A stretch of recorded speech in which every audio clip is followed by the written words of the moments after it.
All right, I wanted to make a quick video to help explain some further detail that pictures don't show, so we'll try to keep this thing short and sweet. Here is a general walk around of the whole rig. Guys, this trailer has been tuned and set up specifically for this load right here. We have worked and tweaked and get this trailer just right. The leaf spring pack has been set up for this load right here. You know, this is roughly 350 pounds, not that much, and so you don't want your trailer riding on such a heavy, stiff set of springs. It transfers everything from the road into the bottom of your boat, and it's just not what it needs. We won't name any of those trailer manufacturers, but there are some around here close. So I also wanted a boat with a long enough tongue that it was easy to back.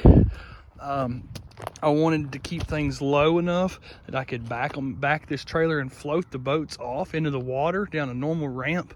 It's always blown my mind to see guys park near the edge of the water and then tow a 100-pound boat down a slick algae covered boat ramp. It has never made sense to me. But I also wanted a large standard size. That's a 205/75/15 tire and a big hub. So that's a 5-lug hub, not some little jet ski sissy junk. You know, this is a 100-mile-an-hour setup right here.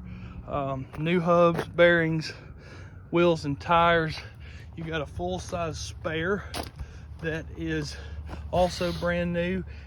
It is on a locking spare tire mount, so that thing is locked under there. Also on this trailer are these retractable buckles. You give it a couple clicks, you know that everything is snug and secure. No worries of anything bouncing off, rattling loose. You can see that the support and the runners for this boat perfectly support this thing underneath. You got LED lights all the way around it.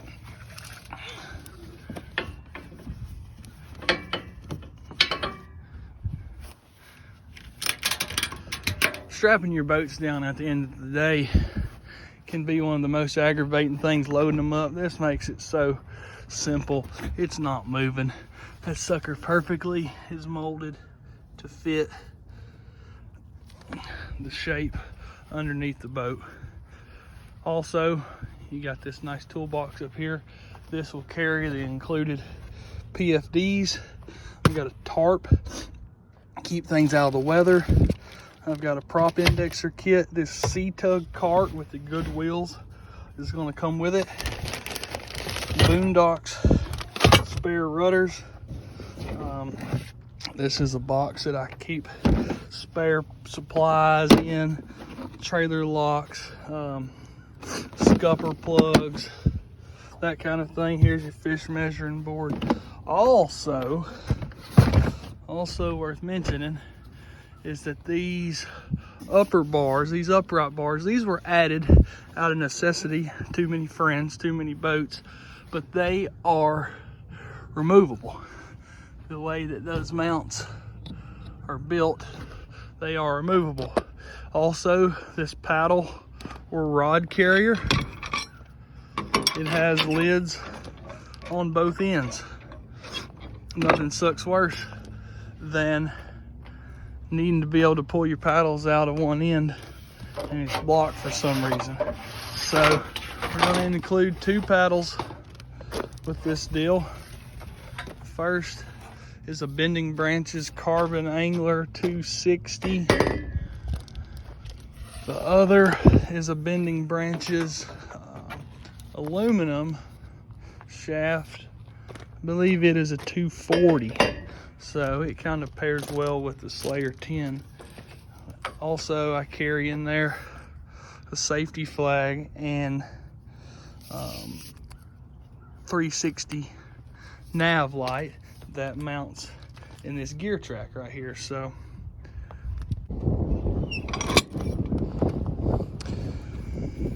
There is also room to slide this toolbox back and forth should you want to add a cooler rack or something like that. There's room to do so. But hope you've enjoyed this little walk around and explanation of my trailer. I'd like to think that this is probably the best kayak trailer available right now, from the ride quality to the ease of use, and just how well thought out it is. It'd be tough to beat, so I know that it will serve you well. Here is the Slayer 10. Moving back up here to the front, really good dry storage.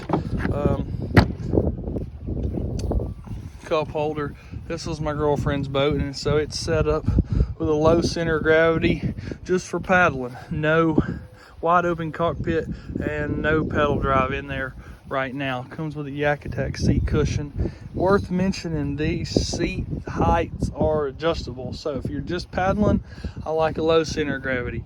If you're a serious fisherman, you can see that this boat has the seat risers raised up in it, 1.5 or 3 inches. That is included here too. This cup holder with forward facing rod holder, a little bit of dry storage. The steering angle has been improved to make it steer sharper, and I have also added some Spectra braided rudder cables. Pretty sweet, pretty simple. Slayer 10, lightweight, pick it up, carry it to the water, no problem. This is what the pedal drive looks like, the Propel Pedal Drive assembly for the native kayaks. Weed guard included, and I also have the prop indexer new in the box in there. But if you decide that you want to bring your drive with you, no problem. Set them in the boat, snap the locking tabs up, you're ready to go. You see if I can do this with one hand. Gonna lift the center divider out, and your Propel pedal drive drops right through there. Low profile, streamlined, extremely comfortable position to pedal from. Here is a look at the Slayer 13.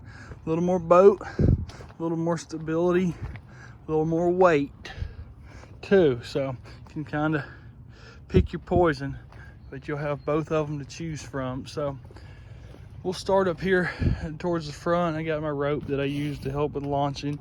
Anchor trolley runs down the side of the boat. Paddle holder. You've got this rod rack that I use when I'm on the water, and it helps keep my gear and my rods organized and out of my way. You got plenty of room here. This native seat has an inflatable lumbar support, kayak butt cushion. The native under seat organizer, you can see it holds my tools, saw, fish grippers, a couple 3600 series Plano boxes there, and still have lots of room underneath. Keep your stuff high and dry. You got magnetic surfaces right here to keep tackle organized. Up front in this dry hatch, there is oodles of room.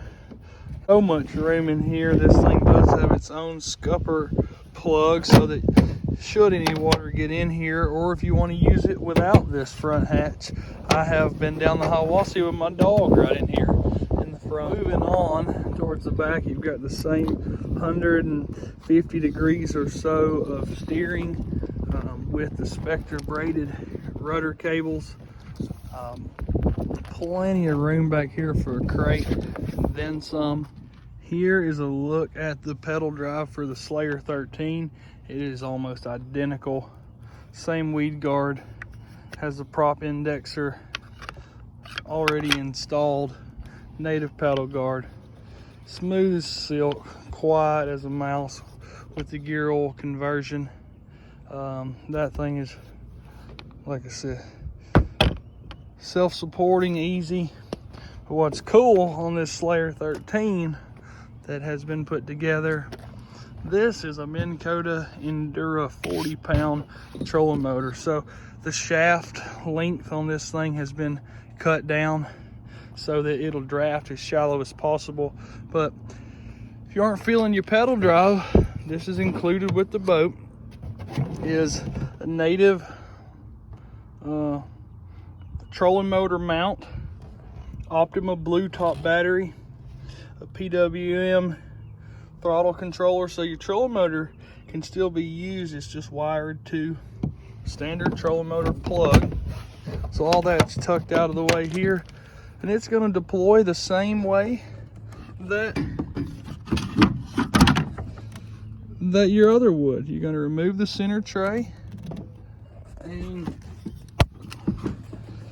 lower them down through the slot. I do like to engage this last locking tab. Put your center organizer tray back on, and you're ready to go. I mean, you've got 40 pounds of Minn Kota power by that Optima Blue top.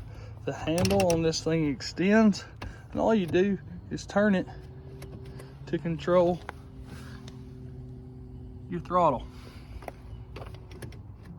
Pretty simple, pretty easy. Forward, reverse. That thing is down there low and out of the way. If you're standing up fishing, you can knock this back in and just adjust it yourself. So it's simple, it's clean, it works well, and it's all included as part of this package deal. Hate to see it go, but times are changing and it's time for somebody else to be able to enjoy it.